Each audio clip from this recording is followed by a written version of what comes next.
بسم الله الرحمن الرحيم. عن أبي موسى رضي الله تعالى عنه قال رسول الله صلى الله تعالى عليه وسلم: إن هذه النار إنما هي عدو لكم فإذا نمتم فأطفئوها عنكم.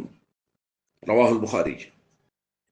حضرت ابو موسیٰ رضی اللہ تعالیٰ عنہ بیان فرماتے ہیں، احترق بیت بالمدینة على اہلہ من اللیل، مدینہ منورہ میں رات کے وقت ایک گھر میں آگ بھڑک اٹھی۔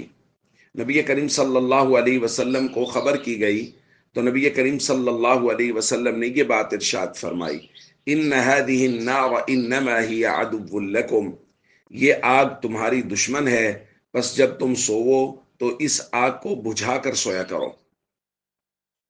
دوستو، آگ کا دشمن ہونا وہ بئی معنی ہے کہ جس طرح دشمن سے نقصان کا اندیشہ ہوتا ہے، اسی طرح آگ سے بھی نقصان کا اندیشہ ہوتا ہے۔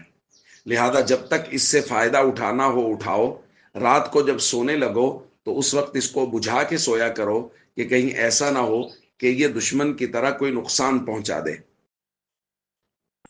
یہی حکم آج کل کے دور میں ان تمام چیزوں کا ہے جن کے جلتے یا چلتے رہنے سے گھروں میں نقصان کا اندیشہ ہے۔ جن علاقوں میں لکڑیاں جلائی جاتی ہیں ان میں رات کے وقت آگ بجھانے کا مستقل حکم ہے۔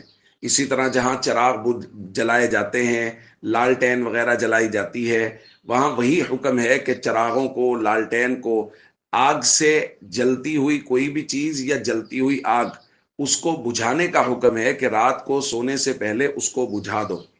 اسی طرح اگر کوئی گیس سلنڈر یا اس طرح کی کوئی چیز ہے جس میں لیکیج وغیرہ کا اندیشہ ہے، اس کی وجہ سے ممکنہ طور پر نقصان ہو سکتا ہے، تو اس کے بارے میں بھی شریعت مطہرہ نے احتیاط کا حکم دیا ہے۔ نبی کریم صلی اللہ علیہ وسلم اس امت پر بے حد مہربان ہیں، اور حضور علیہ الصلوۃ والسلام نے ہر موقع پر، ہر معاملہ میں میری، آپ کی اور پوری امت کی خوب رہنمائی کی ہے اور خیرخواہی کی ہے۔